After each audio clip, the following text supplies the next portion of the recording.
अजित पवारांचं शरद पवारांवर खूप प्रेम होतं. आजही शरद पवारांचा हुकमी एका अजितदादाच होते, जयंत पाटील. महाराष्ट्रात जिथे गेलो तिथे जनतेतून आवाज यायचा, एकच वादा अजितदादा. राजकारणात एकसंघपणे काम करावं ते अजित पवारांचं स्वप्न होतं आणि हे करत असतानाच नियतीने घाला केला, असं आमदार जयंत पाटील यांनी म्हटलं आहे. अजित पवारांचं शरद पवारांवर खूप प्रेम होतं. आजही शरद पवारांचा हुकमी एका हे अजित पवार होते. दिवंगत उपमुख्यमंत्री अजित पवार यांच्या शोकसभेचा कार्यक्रम वरळी डोम येथे पार पडला आणि त्याप्रसंगी देशातील आणि राज्यातील महत्त्वाचे नेते, उद्योगपती उपस्थित होते. अजित पवारांच्या आठवणींना उजाळा देताना जयंत पाटील यांनी म्हटले, कुठून सुरू करू आणि कुठे थांबू अशा अनेक आठवणी अजितदादांसोबत आहेत. 1991पासून आमची राजकीय कारकीर्द जवळपास एकत्र सुरू झाली. त्यानंतर सभागृहातही आम्ही एकत्रच बसायचो. 2014पासून तर शेजारी बसण्याचे अनेक प्रसंग आले.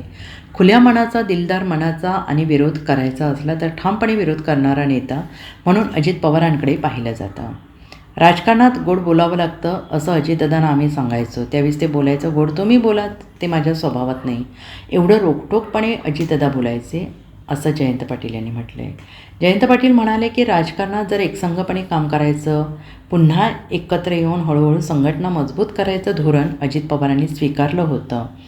पुन्हा एकदा नव्याने काम सुरू करावं असं अजितदादांचं स्वप्न होतं. पण हे सगळं होत असतानाच नियतीने घात केला.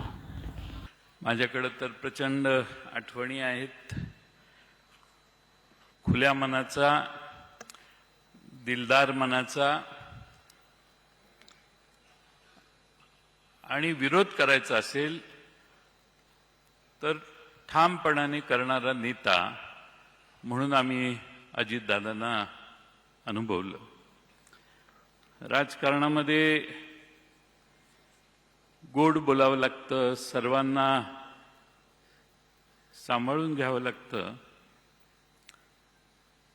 असं मी त्यांना नेहमी सांगायचो. ते म्हणायचे, गोड बोलायला मला जमत नाही, ते तुमचा मार्ग आहे, मी जे आहे तेच सांगणार. मी एखाद्या मिटिंगच्या आधी सांगितलं की हे आता अमक्या अमक्या जिल्ह्यातले अमक्या अमक्या तालुक्यातले येत आहेत, थोडं शांतीनं घेऊ आणि नंतर आपण हँडल करू. मला सांगायचं आहे, आत्ताच सांगणार मी. एवढा ठामपणा मी महाराष्ट्रातल्या, देशातल्या कुठल्याही नेत्यामध्ये आजपर्यंत बघितला नाही. जे असेल ते समोर आणि रोखठोक.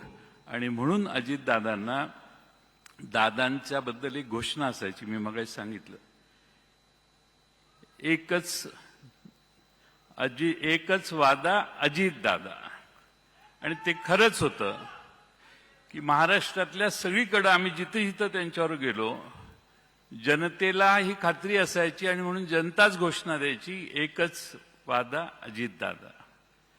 आदरणीय शरद पवार साहेबांच्या नेतृत्वाखाली पवार साहेबांचे त्यांच्यावर प्रचंड मोठे संस्कार होते आणि मी फार जवळून बघितलं अलीकडच्या काळात की पवार साहेबांच्यावर त्यांचं प्रचंड प्रेम होतं.